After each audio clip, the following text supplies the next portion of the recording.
नमस्कार मित्रों। पूर्व में हमने पढ़ा वर्ण प्रकरण और आज हम पढ़ेंगे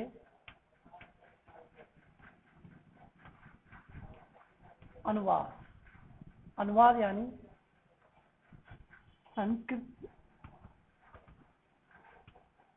संस्कृत से हिंदी अनुवाद।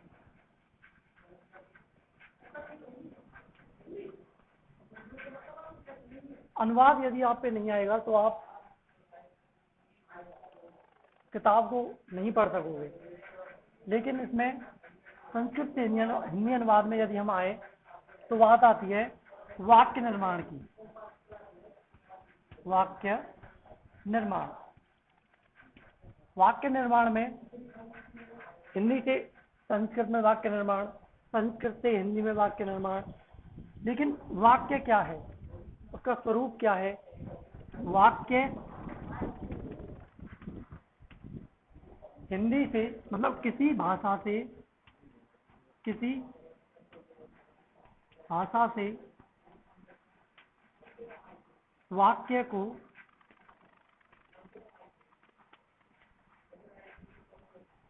दूसरी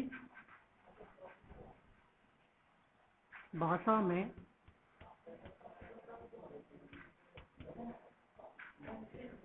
परिवर्तित करना।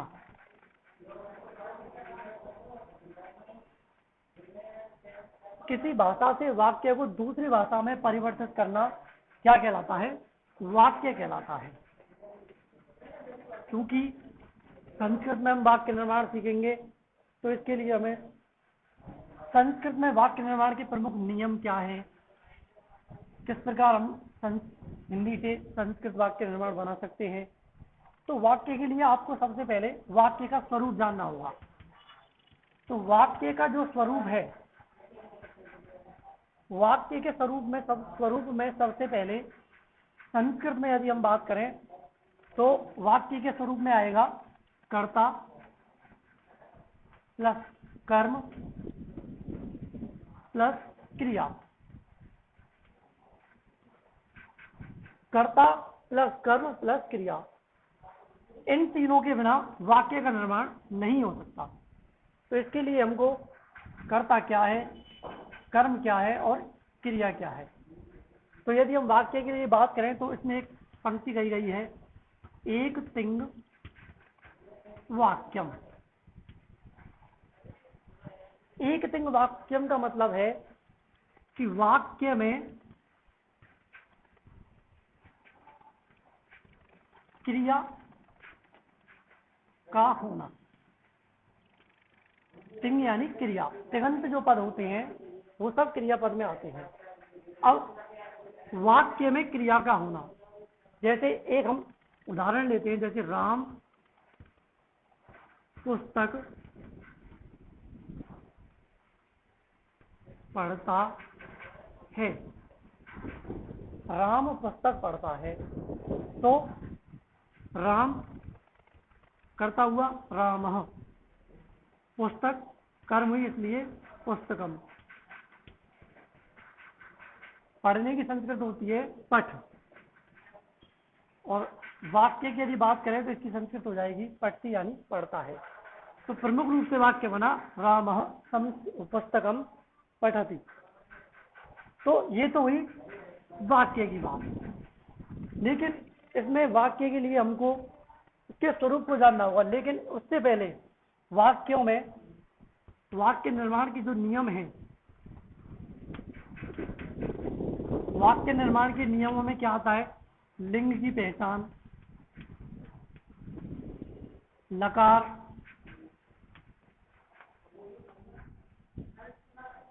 वचन, पुरुष, इनकी पहचान करना आवश्यक है। तो सबसे पहले हम वाक्यों में लिंग की पहचान करेंगे कि लिंग क्या है। लिंग, यदि लिंग की बात करें कि लिंग क्या है, लिंग यानी किसी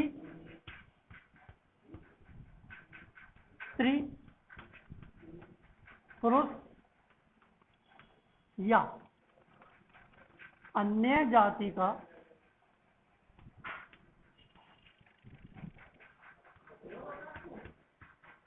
बोध कराने वाले शब्द, बोध कराने वाले शब्द।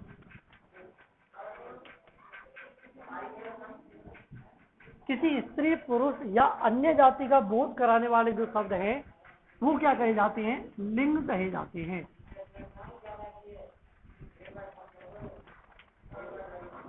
क्या कहे जाते हैं? लिंग कहे जाते हैं। अब संस्कृत में लिंग कितने प्रकार की होती हैं? तो यदि हम बात करें लिंग के प्रकार की,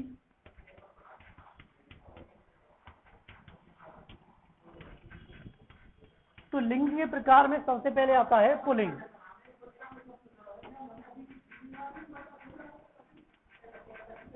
पुल्लिंग, पुल्लिंग में क्या है? पुल्लिंग की परिभाषा हुई, सबसे पहले पुल्लिंग की परिभाषा जानेंगे। पुल्लिंग की परिभाषा हुई यानी पुरुष जाति का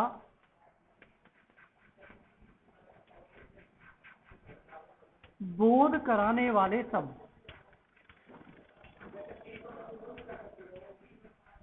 पुरुष जाति का बोध कराने वाले शब्द क्या कहे जाते हैं? पुल्लिंग में आते हैं। पुरुष जाति का बोध कराने वाले शब्द किसमें आते हैं? पुल्लिंग में आते हैं। जैसे रामः, अश्वः, बालकः आदि। रामः, अश्वः, बालकः आदि। ये तो हुई पुल्लिंग की बात। यदि दूसरे प्रकार की हम बात करें तो दूसरा आता है इसमें स्त्रीलिंग। स्त्रीलिंग में जैसे पुरुष में पुरुष जाति का बोध कराने वाले शब्द, तो स्त्रीलिंग में आएगा स्त्री जाति का, स्त्री जाति का बोध कराने वाले शब्द, बोध कराने वाले शब्द क्या कहे जाते हैं? स्त्रीलिंग कहे जाते हैं।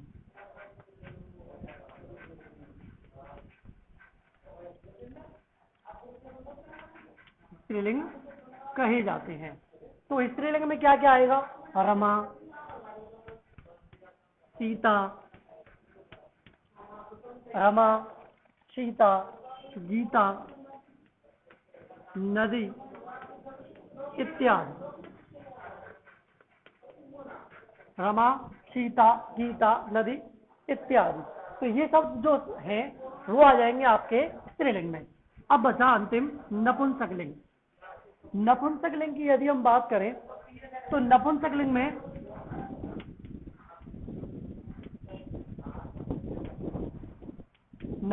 में क्या आ जाएगा कि स्त्री व पुरुष जाति से,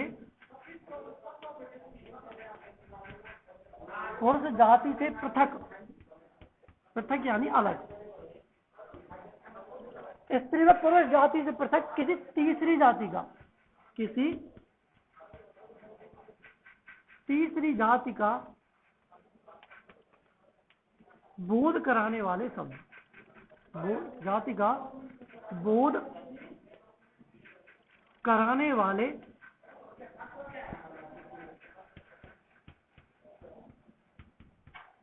शब्द क्या कहे जाते हैं? नपुंसक लिंग कहे जाते हैं। नपुंसक लिंग कहे जाते हैं। अब इसमें नपुंसक लिंग की बात करें तो इसमें आता है फलम, पुस्तकम आदि। तो ये तो हुई आपके लिंग की बात। अब यदि हम इसके वाक्यों के दूसरे स्वरूप पे आए तो फिर आता है उसमें वचन। वचन, वचन की यदि हम बात करें यानी वचन, वचन क्या है? तो वचन जो होते हैं वो होते हैं, पहले वचन की परिभाषा। परिभाषा में क्या आएगा कि किसी संख्या आदि का, संख्या का बोध कराने वाले शब्द, बोध कराने वाले शब्द क्या कहे जाते हैं? वचन कहे जाते हैं। वचन कहे जाते हैं। किसी संख्या आदि का बोध कराने वाले शब्द क्या कहे जाते हैं? वचन। यदि संस्कृत में हम वचन की बात करें,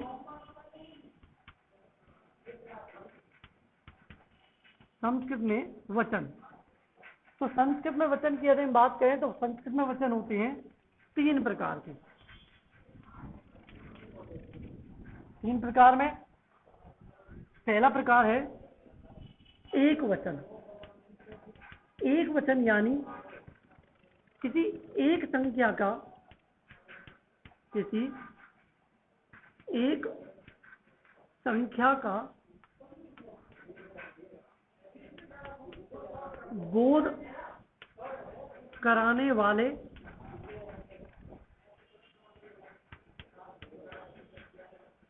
शब्द, किसी एक संख्या का बोध कराने वाले शब्द जो है वो आ जाएंगे वचन, वो एक वचन में। अब जैसे बालकः, नदी, पुस्तकम, तो ये सब क्या है? एक वचन में आते हैं। तो ये तो हुआ इसका एक वचन। और दूसरा क्या होगा इसका?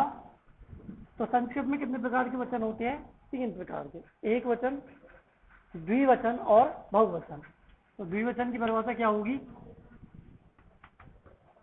द्विवचन में आएगा दो संख्याओं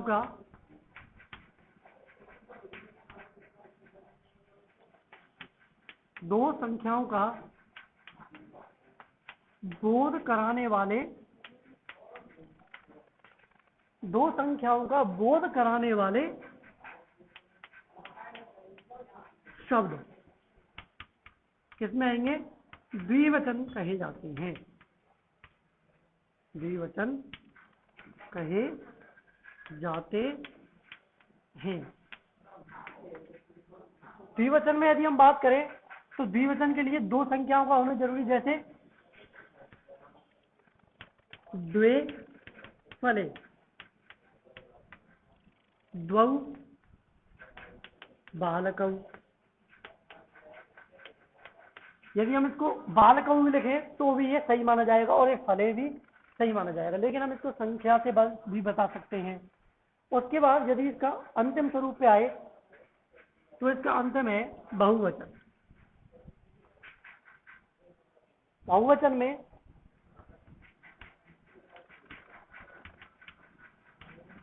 में क्या कि दो, तीन या अधिक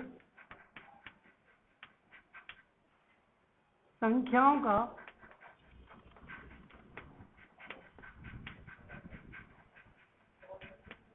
बोध कराने वाले शब्द, 3 या अधिक संख्याओं का बोध कराने वाले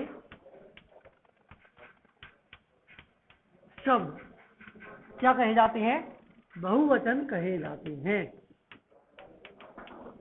बहुवचन कहे जाते हैं। बहुवचन में यदि हम बात करें तो उसमें आ जाता है फलानी, बालकः आदि। ये हो जाएगा आपका वचन। उसके बाद पुरुष। पुरुष की हम बात करते हैं, ये ज्यादा इंपॉर्टेंट है। क्यों? क्योंकि पुरुष का आपको ज्ञान होना जरूरी है। तो संस्कृत में जो पुरुष हैं, संस्कृत में पुरुष तीन प्रकार के होते हैं, तीन प्रकार के होते हैं। पहला है प्रथम पुरुष, प्रथम पुरुष या फिर इसे अन्य पुरुष भी कहते हैं।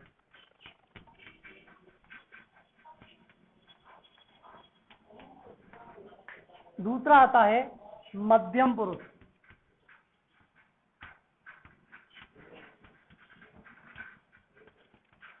और अंतिम है इसका उत्तम पुरुष।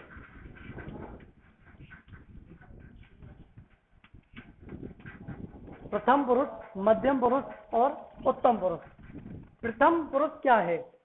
प्रथम पुरुष में आएंगे आपके, प्रथम पुरुष वो है जो यहाँ पर मतलब यहाँ पर नहीं है। जैसे जैसे हम किसी अन्य व्यक्ति से, यदि हम किसी अन्य व्यक्ति से बात करें जो यहाँ पर उपस्थित ना हो, तो वो किस में आएगा? प्रथम पुरुष में आएगा। प्रथम पुरुष में जैसे से, सा, ये सब किस में आएगा? प्रथम पुरुष में। तत्व। और मध्यम पुरुष, मध्यम पुरुष में यदि हम बात करें तो मध्यम पुरुष के जो कर्ता होंगे, मध्यम पुरुष में कर्ता होंगे कि सामने जो दूसरा व्यक्ति है, हमारे साथ जो व्यक्ति है दूसरा, उससे जो बात कही जाएगी, जिस व्यक्ति से हम बात कर रहे हैं, वो मध्यम पुरुष में आएगा। जैसे तुम, तुम यानी तुम, युवाम और यूयम, ये किसके कर्ता होंगे? ये होंगे मध्यम पुरुष के कर्ता। उसके बाद अंतिम आता है उत्तम पुरुष।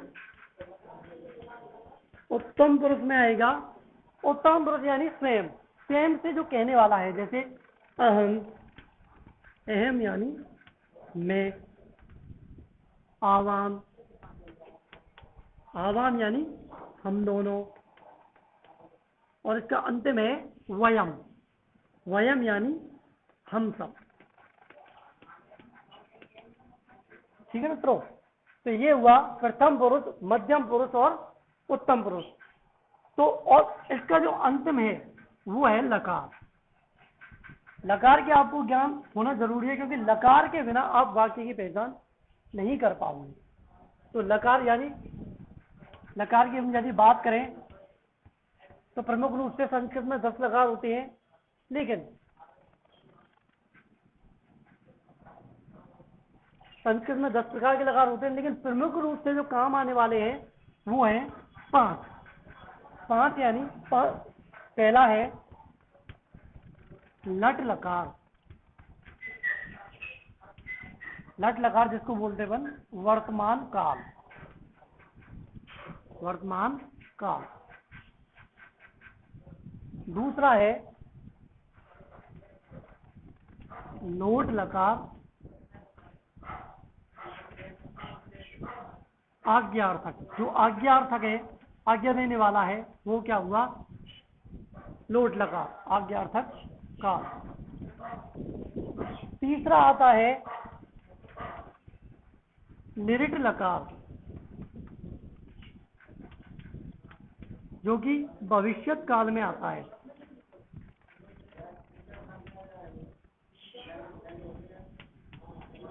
चौथा आता है लंग लकार, लंग लकार यानी भूतकाल। और पांचवा है अंतिम विधि लिंग लकार। विधि लिंग लकार किसमें आ जाएगा? चाहिए अर्थ में। ठीक है मित्रों? तो सबसे पहले लट लकार वर्तमान काल, लोट लकार आज्ञार्थक काल, निरिट लकार भविष्यत काल, लंग लकार भूतकाल और विधि लिंग लकार चाहिए के अर्थ में। तो सबसे पहले हम लट लकार के बारे में जानेंगे कि इसकी पहचान क्या है। लट लकार की यदि हम बात करें, वर्तमान काल जो इस समय चल रहा है, तो इसकी परिभाषा क्या होगी कि जिन वाक्यों के अंत में रहा है, रही है, रहे हैं।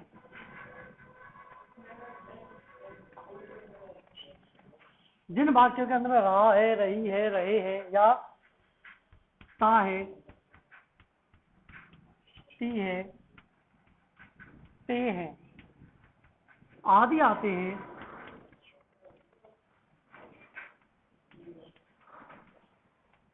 वे सभी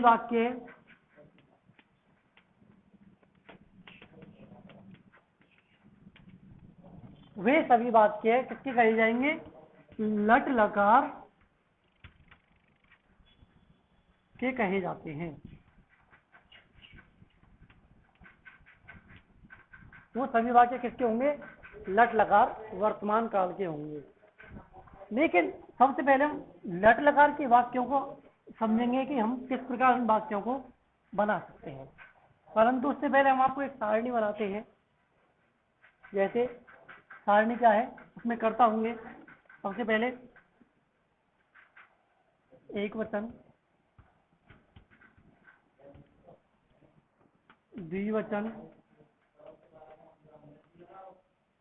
बहुवचन। यहां पर आ जाएगा पुरुष, प्रथम पुरुष,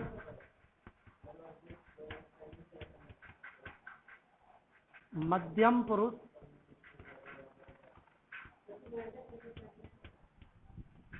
उत्तम पुरुष।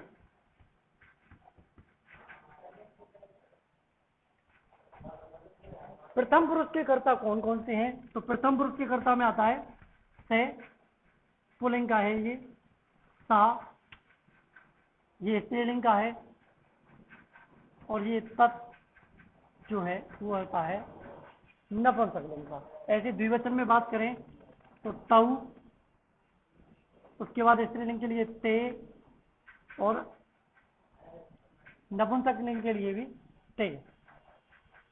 और उत्तम प्रथम पुरुष के बहुवचन की यदि हम बात करें तो यहां पर आ जाएगा ते, स्त्रीलिंग के लिए ता, और नपुंसकलिंग के लिए तान। अभी इसको हम दूसरे प्रकार से समझा देंगे। मध्यम पुरुष के कर्ताओं की यदि हम बात करें, मध्यम पुरुष आप जानते हो दूसरे से जो कहने वाला है, तो मध्यम पुरुष में क्या आ जाएगा? तुम, तुम यानी तुम। युवाम द्विवचन जो है, युवाम माने तुम दोनों।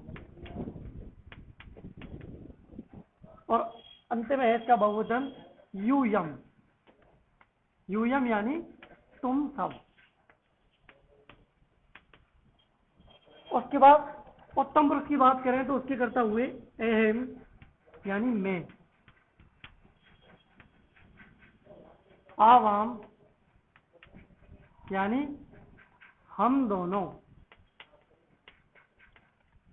और वयम यानी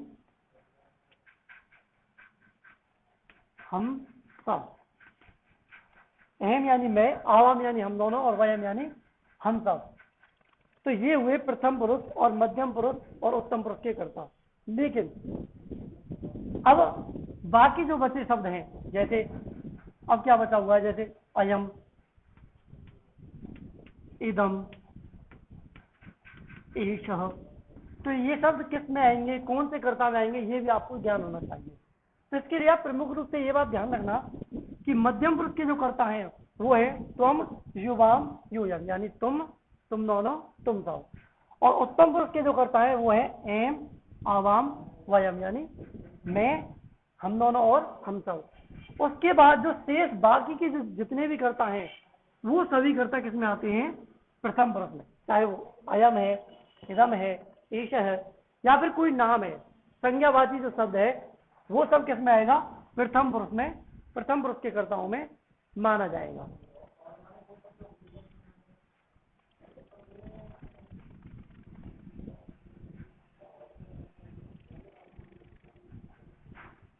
तो ये हुई आपके लकार की बात और उसके नियम कि लिंग, पुरुष, वचन क्या है, लकार कितने होते हैं, ये सब आपने जान लिया। अब हम बात करेंगे कि वाक्य निर्माण किस प्रकार किया जाता है।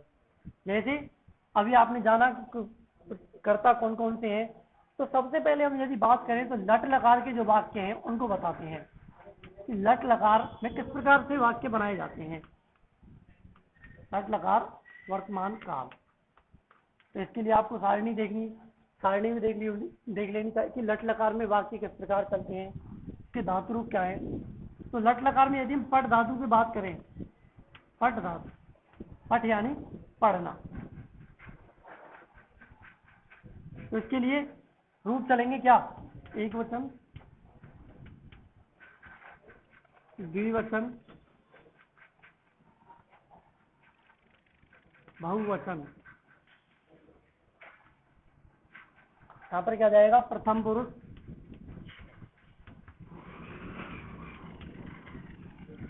मध्यम पुरुष,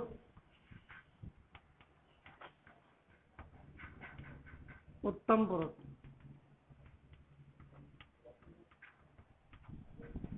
तो पट धातु में क्या जाएगा, पहले आएगा पठति, पठतः, पठन्ति, के बाद आएगा पठति, पठथ, पठथ, फिर आएगा पठामि, पठावह, पठामह। उसी प्रकार 5 लकारों में पट धातु के रूप आप चला सकते हैं। तो आज के लिए इतना ही। यदि आपको कोई समस्या हो तो आप कमेंट भी कर सकते हैं। धन्यवाद।